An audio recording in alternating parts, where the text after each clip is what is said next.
कर हम लोगों को अपना आशीर्वचन शब्दों द्वारा परिपूर्ण करेंगे हम लोगों को। बोलिए संत भगवान की, श्री गुरुदेव भगवान की। चंद्राय नमः।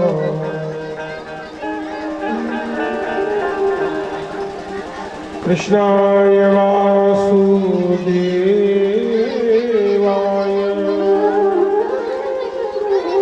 हरे परमात्मने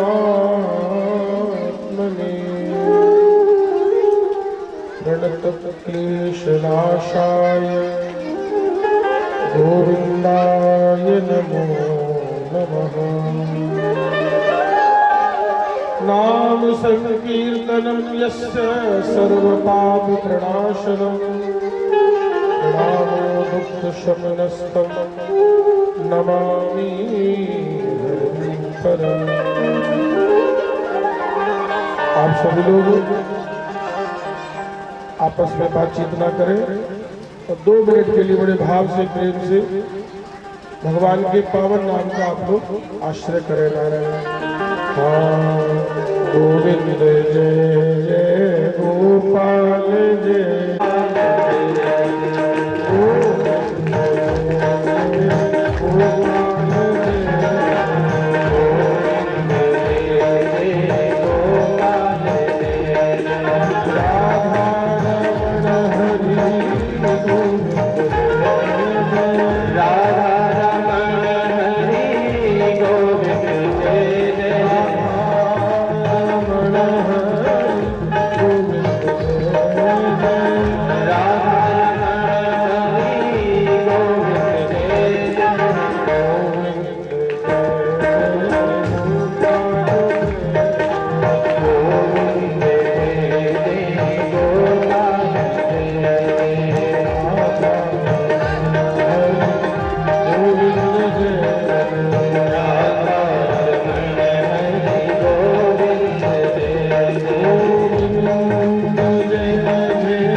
आप लोगों का बड़ा परम सौभाग्य है कि आपको श्रीमद् भागवत जी की कथा सुनने को मिल रही है। देखिए, बड़े भाव से, बड़े प्रेम से सुनिए। आप जितने भाव से, जितनी श्रद्धा से सुनेंगे, सुनाने वाले का उतना ही मन लगेगा। कैसी कथा होगी ये सुनने वालों पर डिपेंड होता है। आप श्रद्धा भाव से आनंद पूर्वक सुनेंगे तो हमारे व्यास जी महाराज ने आपको अच्छा देती है। तो ऐसा कोई विचार नहीं था, लेकिन हमारे मोनू भैया ने बिल्कुल ऐसा आग्रह किया कि हम मना ही नहीं कर पाएगा। तो हमको आगे भी जाना, तो वहाँ भी विलम्ब भी हो रहा है और रात को निकलना भी है, ट्रेन पकड़नी है। लेकिन इनका बहुत आग्रह था, तो बड़ी भगवान की कृपा है। आनंद कंद भगवान की कथा हो रही है। आप लोग खूब आनंद पूर्वक सुनिए। हमारे पूज्य व्यास जी आदित्य जी महाराज जो सुंदर मधुर वाणी है, आपको श्रीमद् भागवत जी की कथा सौभाग्य मिलता है। तो आप लोग कितने सौभाग्यशाली हैं जो आप लोगों को भगवान की कथा का सौभाग्य मिल रहा है। पूरे गांव पर ठाकुर जी की ऐसी कृपा बनी रहे, खूब भक्ति भाव बना रहे, हम यही मंगल कामना करते हैं। और हमारे व्यास जी महाराज के लिए यही मंगल कामना करते हैं कि दिन दूनी रात चौगुनी खूब बढ़िया आनंद से भगवान की कथा का प्रचार करें, भगवान के नाम का प्रचार करें। अभी तो शुरुआत है, बहुत आगे जाना है, बहुत आगे जाना है। खूब आनंद पूर्वक कथा कीजिए और खूब भगवान का गुणगान। हरिव्यापक सर्वत्र समाना प्रेम ते प्रकट होय। स्वागतम कृष्ण शरणागतम कृष्ण।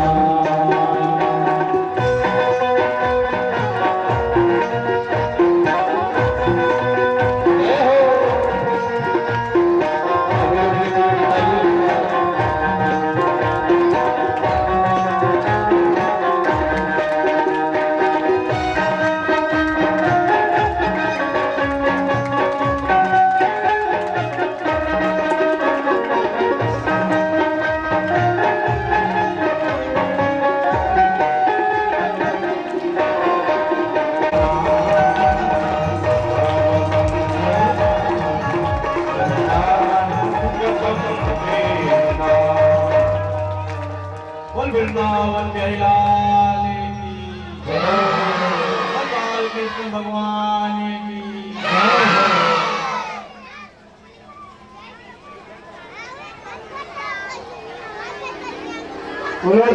जी महाराज के, गोवर्धन महाराज के, भक्तवत्सल भगवान की।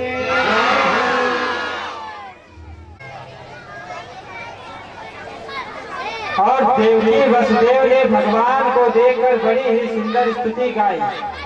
वसुदेव जी कहते, प्रभु मैं जानता हूँ कि आप साक्षात परब्रह्म परमात्मा हैं। वत्सल भगवान की जय हो। नंद के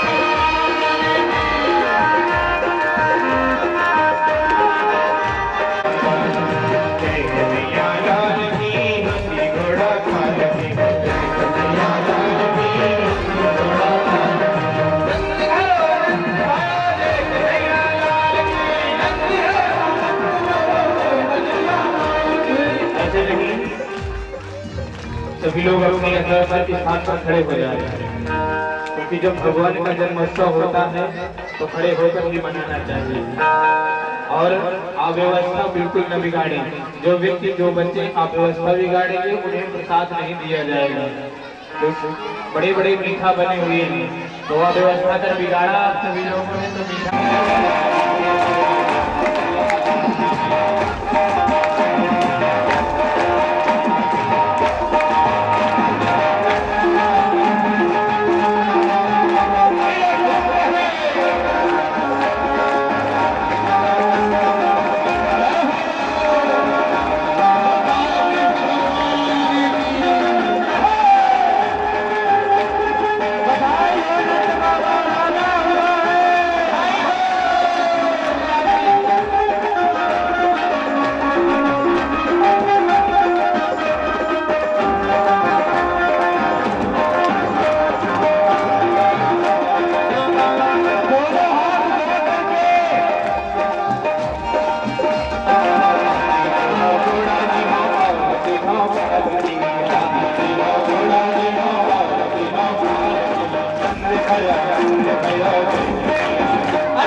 ऐसा है कि आप सभी लोग अव्यवस्था दिखा रहे हैं।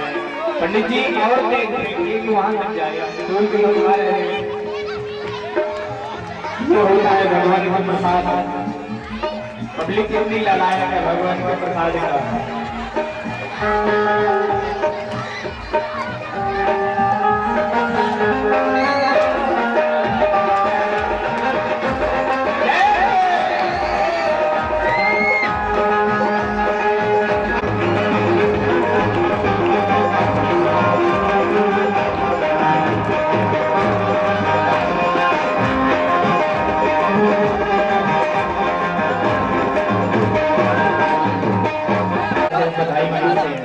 तो इसी प्रकार हम सबको बड़े धूमधाम से भगवान का जन्मोत्सव मनाना होगा। लीजिए राज जी खजन राम जी राज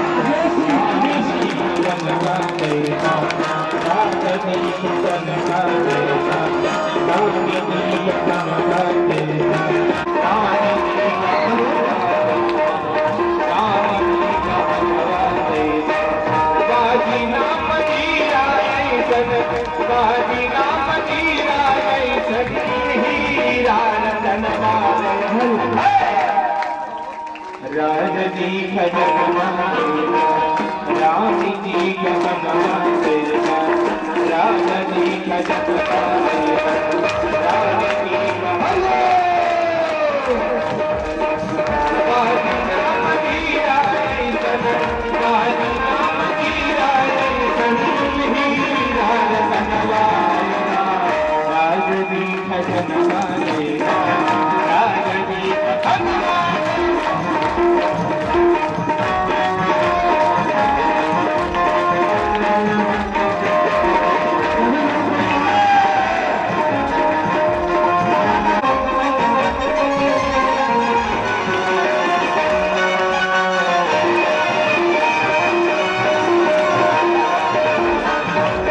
कहती है पाली नाम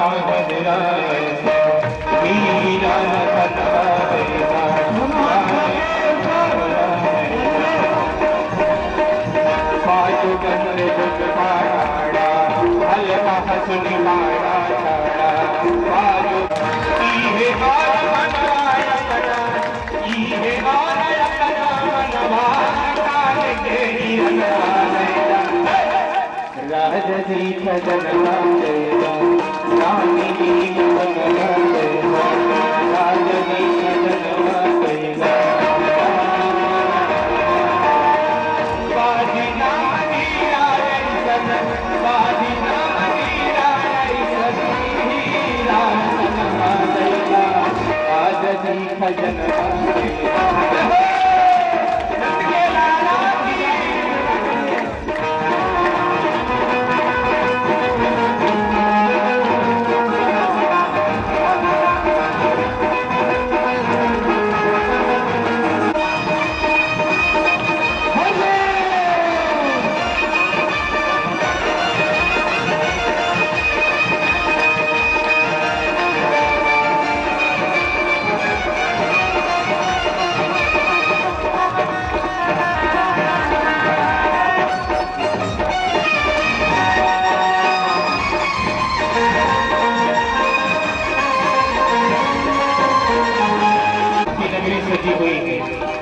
और वहाँ सब कोई सब कुछ दे रहा है और यहाँ हम लोगों को कुछ नहीं दे रहा है।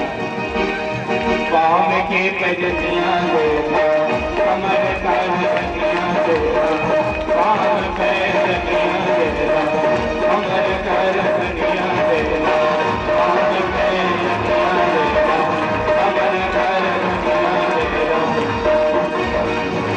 और ये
बोली।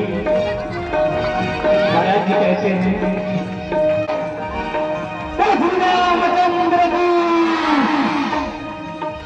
हमारा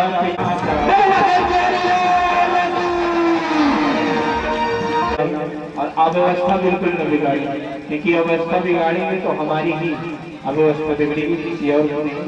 तो आप सभी लोग बढ़िया प्रेम से भगवान की मंगलमय आरती का दर्शन लाभ लें और अपने जीवन को प्रदान करें, क्योंकि ऐसे दिन देखने को बहुत कम प्राप्त होते हैं। तो आप सभी लोग आरती का दर्शन लाभ लें। बोले बाल कृष्ण भगवान की जय।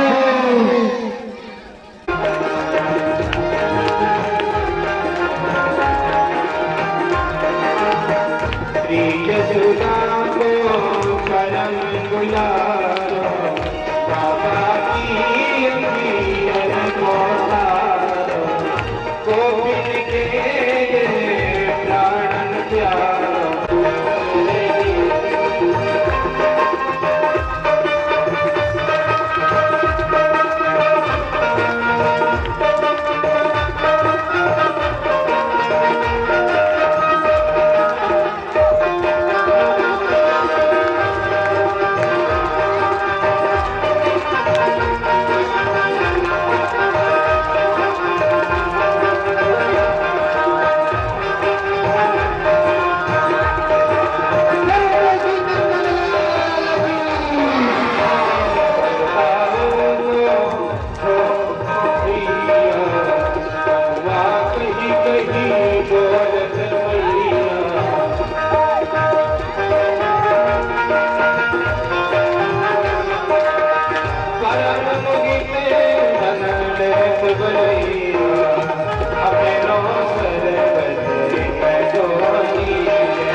एकदन्ताय विद्महे वक्रतुण्डाय धीमहि तन्नो दन्ते प्रचोदयात्।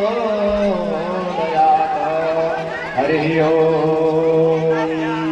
महालक्ष्मी च विद्महे विष्णुपत्न्यै च धीमहि आदेश्याम्।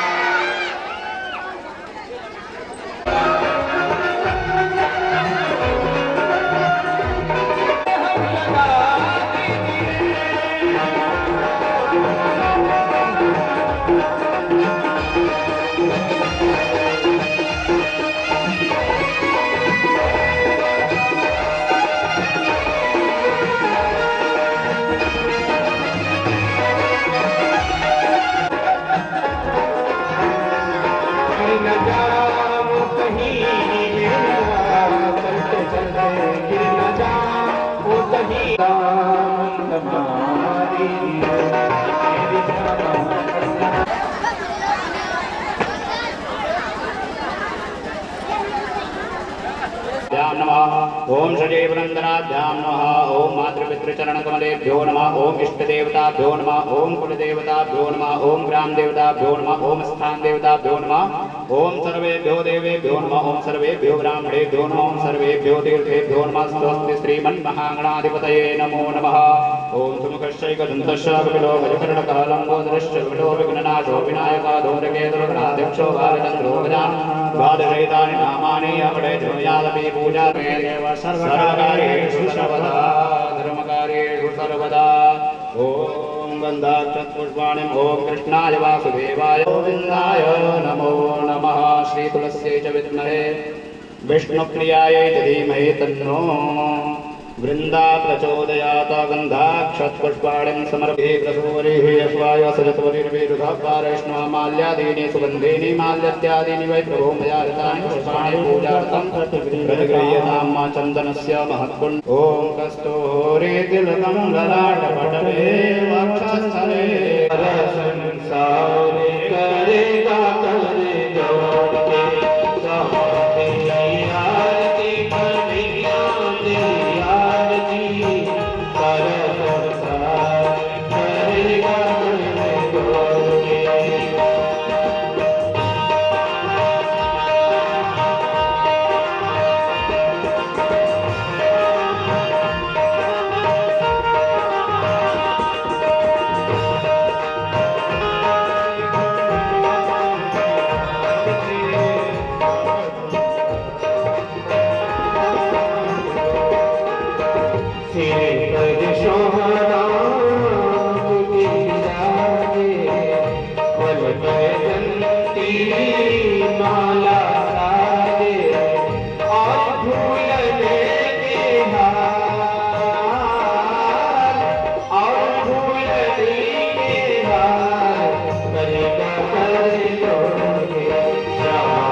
मधुसूदन कंठी लगायो, मधुसूदन कंठी लगायो, हो रही है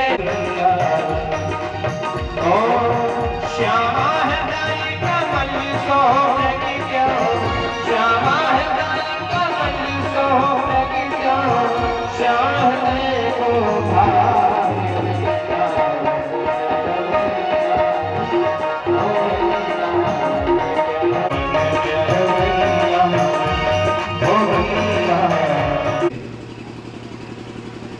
भगवान श्री कृष्ण को नंद जी के यहाँ रख कर चले गए। तब प्रातः काल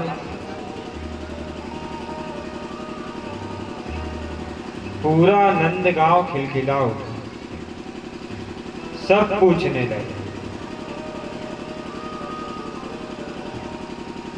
अरे नंद के यहाँ किसका जन्म हुआ?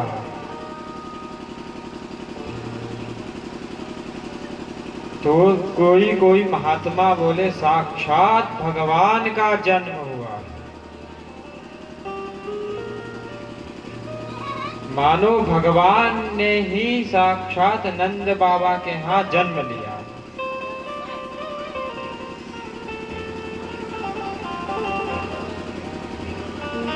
जैसे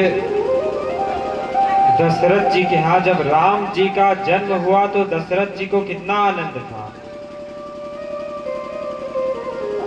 दशरथ पुत्र जन्म सुनि काना, दशरथ पुत्र जन्म काना, मानहु ब्रह्मानंद समाना, मानहु समाना।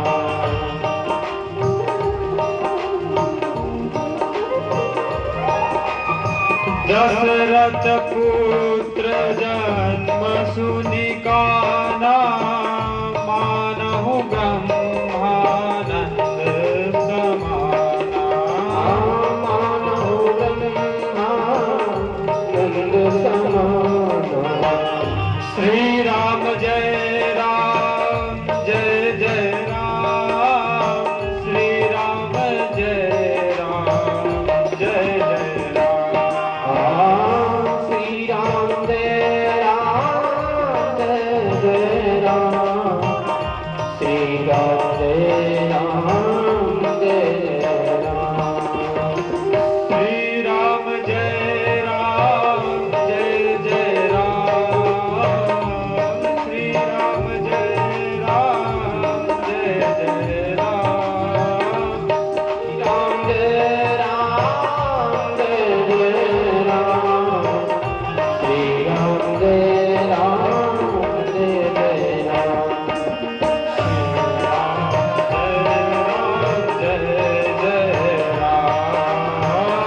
श्री राम जय राम जय जय राम।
रामचंद्र की जय हो।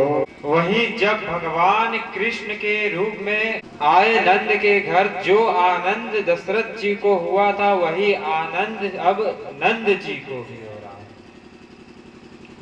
नंद बाबा आज खूब दान दे रहे हैं। जो पावा राख नहीं ताहू, इतना दान दे रहे थे कि जो लोग दान ले रहे थे वो भी दान देने लगे।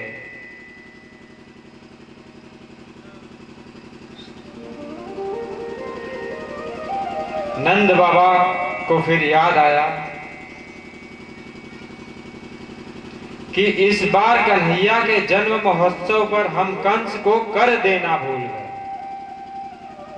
सभी ब्रजवासी कंस के यहाँ कर देने जाया करते थे। नंद बाबा को जब याद आया तो नंद बाबा तुरंत ग्वाल बालों को गोकुल की रक्षा में लगाकर चल दिए कंस की तरफ।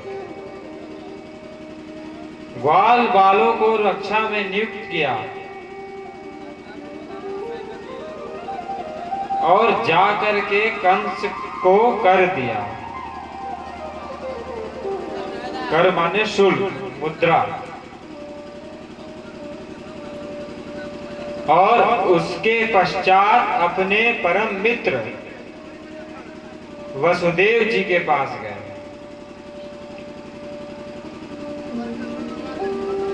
ये दोनों मित्र हैं, नंद बाबा और वसुदेव जी। अब देखिए मित्रता कहते किसको।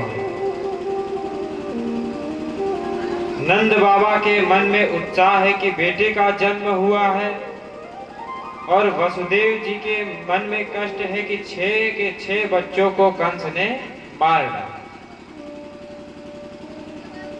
लेकिन नंद बाबा अपने सुख से सुखी नहीं हो रहे।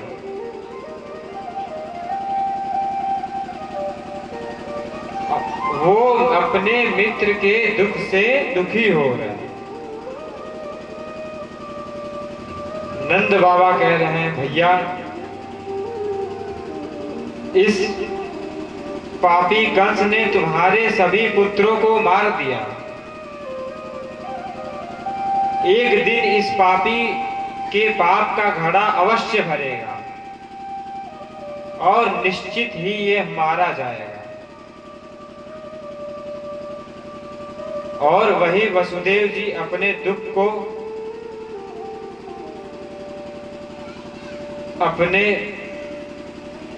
छुपाकर अपनी मित्र की खुशी में खुश हो रहे हैं। वो आनंद मना रहे हैं और नंद बाबा उनके दुख में दुखी हो रहे हैं।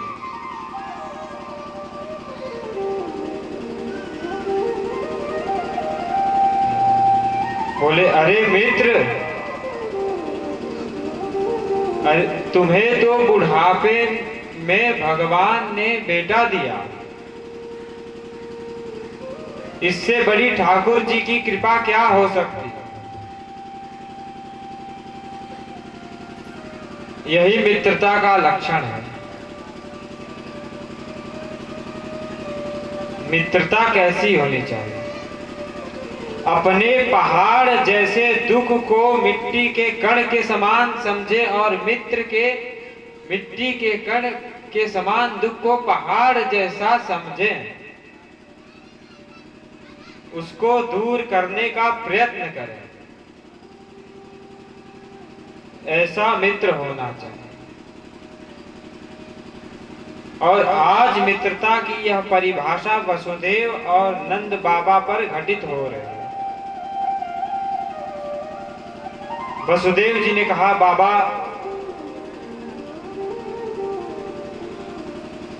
आप जितना शीघ्र हो सके उतना जल्दी गोकुल की ओर चले जाओ,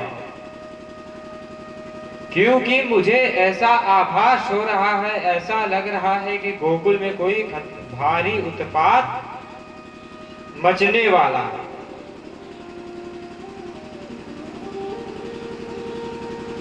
नंद बाबा तुरंत गोकुल की ओर चल दिए और रास्ते में प्रभु का मंत्र निरंतर रटते रहे, हरि शरणम हरि शरणम हरि शरणम। महामंत्र का जप करते हुए नंद बाबा गोकुल की ओर आ रहे हैं और कह रहे हैं, ठाकुर जी मेरे छोरे की रक्षा करियो,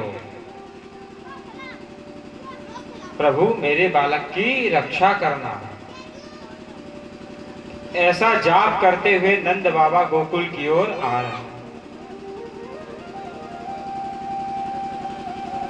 उधर नंद बाबा तो पहुंच नहीं सके, इधर पूतना पहुंच गए। कंस के द्वारा भेजी गई पूतना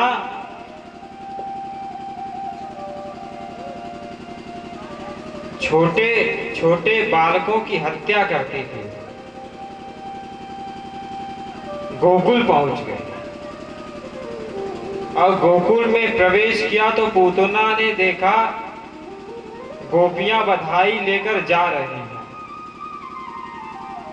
पूतना ने विचार किया कि जरूर काहू के घर पूत को जन्म भयो है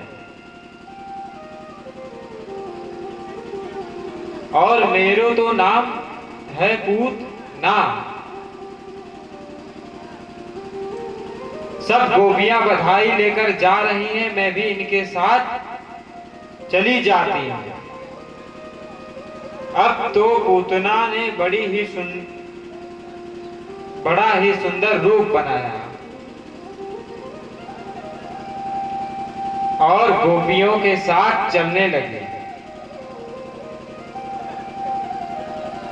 और सुखदेव जी कह रहे हैं परीक्षित से, राजन ऐसा सुंदर रूप बनाया कि ग्वाल वालों को लग रहा था कि साक्षात वैकुंठ से लक्ष्मी मैया अपने श्री हरि से मिलने आए। मानो साक्षात लक्ष्मी मैया पृथ्वी लोक पर उतर आए। यशोदा जी के पास आकर कहने लगे, अरे बहन लाला के जन्म की बधाई हो। अब यशोदा जी एक टक निहारने लगी। तब पूतना ने कहा, अरे बहन पहचाना नहीं, मैं तेरी बहन। अब यशोदा जी सोचने लगी कि एकदम से कह दूंगी कि पहचाना नहीं तो उसको बुरा लग जाएगा।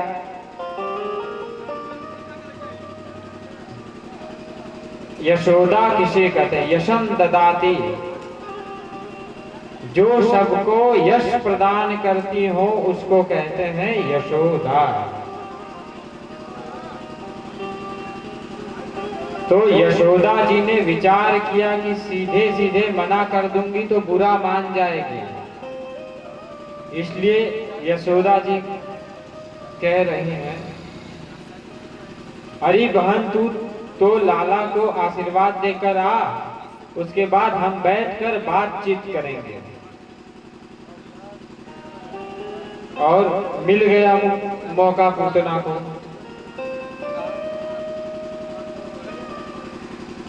जिस कमरे में भगवान पालने में सोए हुए थे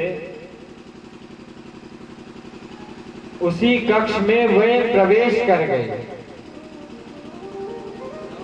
और जैसे ही पूतना भगवान के सन्मुख गई तो भगवान ने पूतना को देख करके अपनी आंखें बंद कर दी।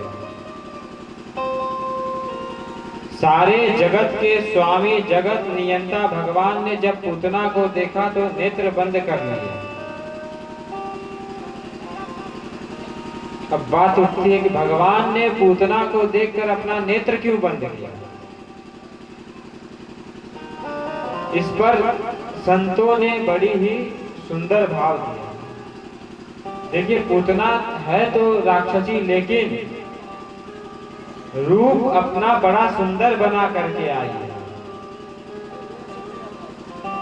और भगवान कहते हैं तुम जैसे हो वैसे ही मेरे सामने चले आओ, मैं तुम्हें स्वीकार कर लूंगा। लेकिन हो कुछ और रहा है और तुम हो कुछ और उस भगवान के सामने बनकर जाते हो कुछ और। भगवान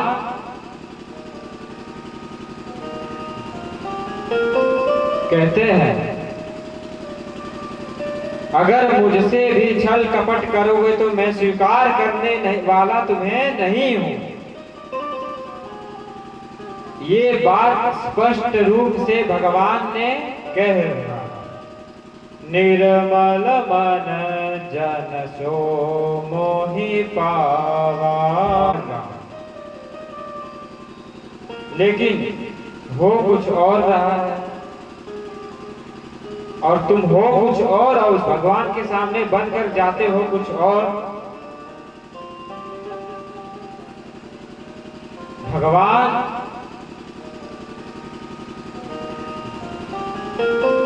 कहते हैं अगर मुझसे भी छल कपट करोगे तो मैं स्वीकार करने वाला तुम्हें नहीं हूं। ये बात स्पष्ट रूप से भगवान ने कह दिया। निर्मल मन जन सो मोहि पावा। निर्मल मन जन सो मोहि पावा। मोहि कपट चल नीत न भावा। निर्मल मन जन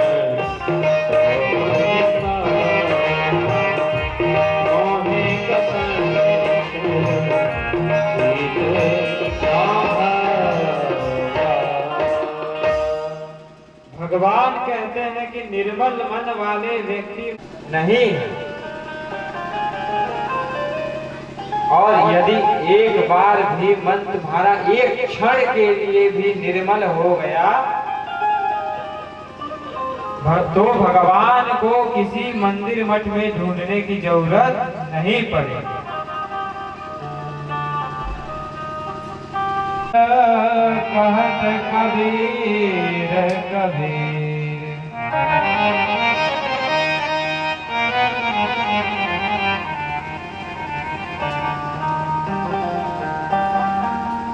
तो संत हमारे संत महात्मा ऐसा भाव देते हैं कि पूतना का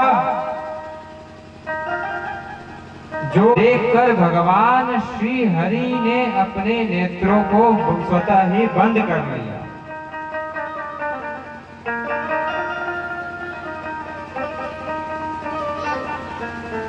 प्रवेश कर जाती।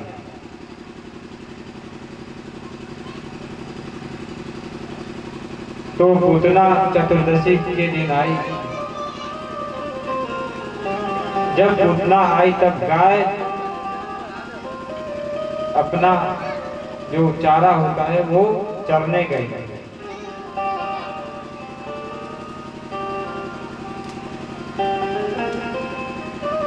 अब प्रश्न उठता है कि चतुर्दशी के दिन ये क्यों आए? बोले कि 14 स्थानों पर पूतना का वास होता है। 5 कर्मेंद्रिय, 5 ज्ञानेंद्रिय और मन बुद्धि चित्त अहंकार, इन 14 स्थानों पर पूतना का वास होता है।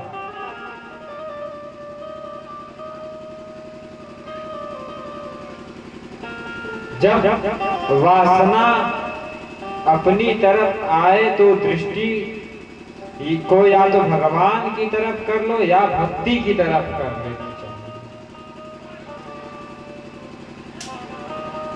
रामावतार में एक सुंदरी आई थी श्री राम जी के पास, शूर्पणखा भी वासना का ही एक स्वरूप।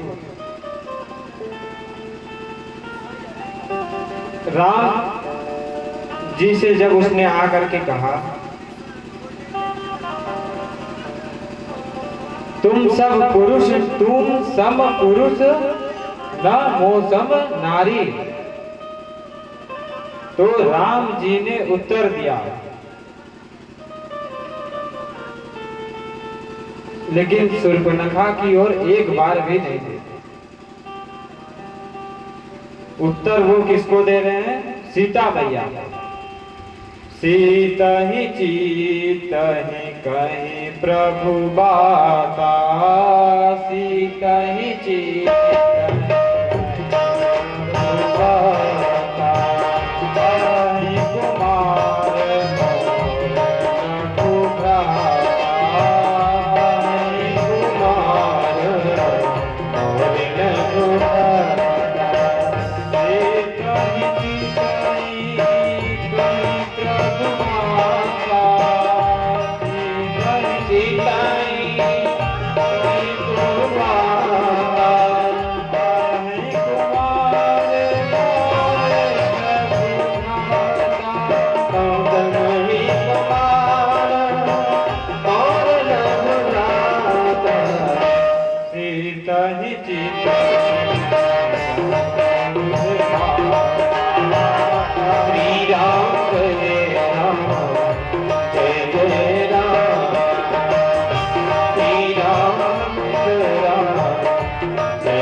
भक्ति की तरफ करते हैं, तो ही हम वासना से बच सकते हैं। अब हमारे भगवान श्री बाल कृष्ण जी विचार करने लगे,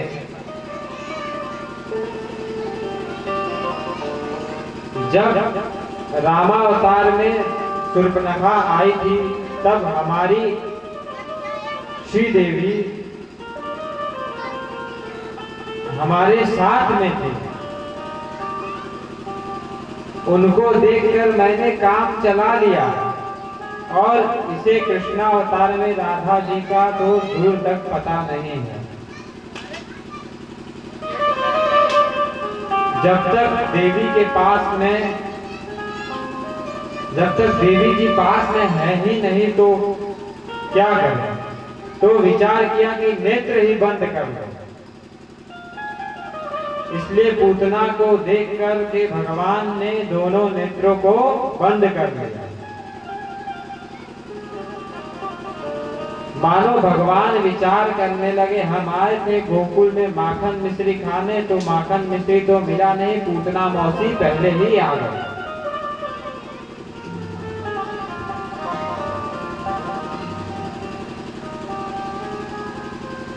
भगवान विचार करने लगे,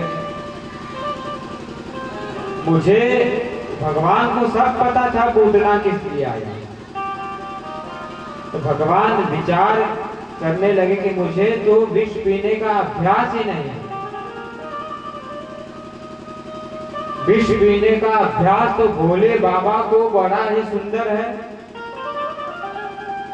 तो मानो भगवान श्री कृष्ण दोनों नेत्र बंद करके भोले बाबा का ध्यान करने लगे। भोले बाबा आप पधारिए, इस विष का पान आप कर लीजिए और दूध का पान हम कर लेंगे। भगवान भोले बाबा ने कहा, आऊं किस रूप में? तो भगवान श्री कृष्ण ने कहा, मैं क्रोध कर सकता हूं, आप क्रोध के रूप में आइए और इसके विष को पी लीजिए।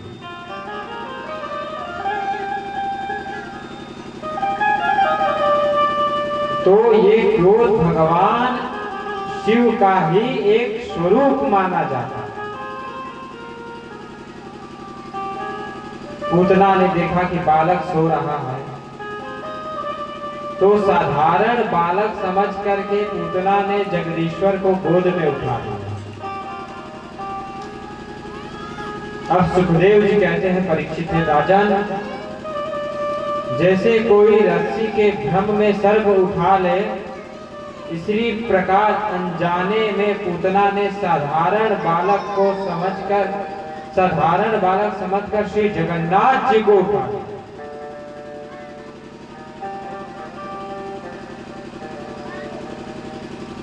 भगवान को उठा करके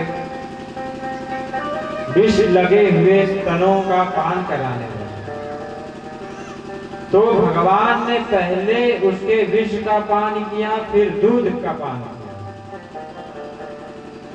और बाद में उसके प्राणों का भी पान किया।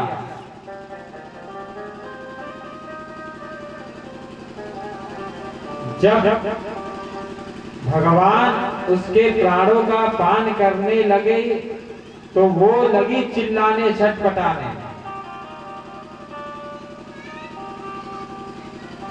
जब के मर्म स्थानों में दर्द हुआ तो भगवान से कहने लगी छोड़ दे, छोड़ दे। 2 बार कहा छोड़ दे। भगवान ने कहा मौसी,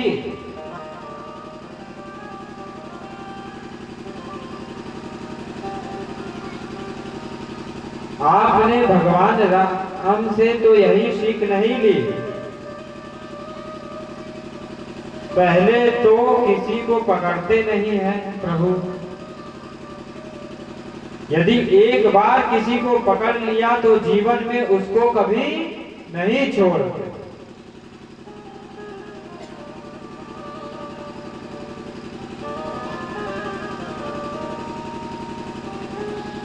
राम कहने में तो बड़ा सरल है, राम राम राम, और कृष्ण बोलिए तो जीव भी लटपटा जाए।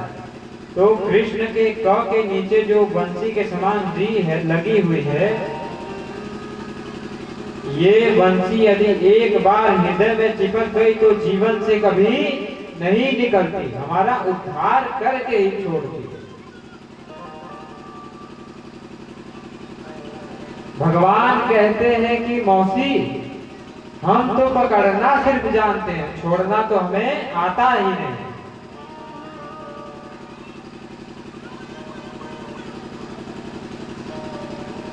भगवान ने प्राणों का पान किया। जैसे ही प्राणों का पान करने लगे तो पूतना अपने असली स्वरूप में आ गए और भगवान तो उसको छोड़ नहीं रहे थे, वैसे ही उनको लेकर भागने लगे। भगवान ने जब उसके प्राणों का पान किया तो धड़ाम से जाकर धरती पर गिर पड़ी। जैसे ही पूतना पृथ्वी पर गिरी तो 6 कोस में जितने वृक्ष थे सब टूटकर चकनाचूर हो और छोटे से कन्हैया उसके वक्ष स्थल पर बैठ करके क्रीड़ा कर रहा। जैसे ही गिरने की आवाज आई, यशोदा जी को पता चला। सारी गोपियां व्याकुल होकर दौड़ने लगी और जा करके देखा कि भगवान श्री कृष्ण पूतना के वक्ष स्थल पर क्रीड़ा कर रहे हैं और यशोदा मैया व्याकुल हो गई। अब ग्वाल बाल विचार कर रहे हैं कि इस पूतना के ऊपर एक कन्हैया को कैसे उतारे। पूतना बहुत ही विशाल था, इतनी लंबी चौड़ी पूतना के ऊपर से लाला को कैसे उतारे। तो ग्वाल बाल अपने अपने घर जाकर सीढ़ी लेकर आए। पूतना के कान के बगल में सीढ़ी लगाई, कान के रास्ते और मुख के रास्ते से उसके वक्षस्थल पर पहुंचे और छोटे से बाल कृष्ण को नीचे उतारा। मैया ने कन्हैया को तुरंत अपने हृदय से लगा लिया। जितने भी ग्वाल बाल थे सब तर्क वितर्क करने लगे कि ये पूतना मरी तो मरी कैसे। एक ने कहा, मैया हमें तो ऐसा लगता है लाला को लेकर भाग रही होगी और ठोकर लगी, धम से गिर पड़ी और वहीं पर राम नाम। दूसरा ग्वाल कहने लगा, क्यों रे, अगर ठोकर खाकर गिरती तो मुंह के बल न गिरती, पीठ के बल गिरी हुई है। सब आपस में तर्क वितर्क कर रहे हैं। यशोदा मैया ने लाला को स्नान कराया, और स्नान कराया भी तो किससे कराया? गोमूत्रेण स्नापित्वा, गोमूत्र से स्नान कराकर, गोबर लगाकर स्नान कराया, फिर गाय के पूंछ से भगवान को झाड़ रही है।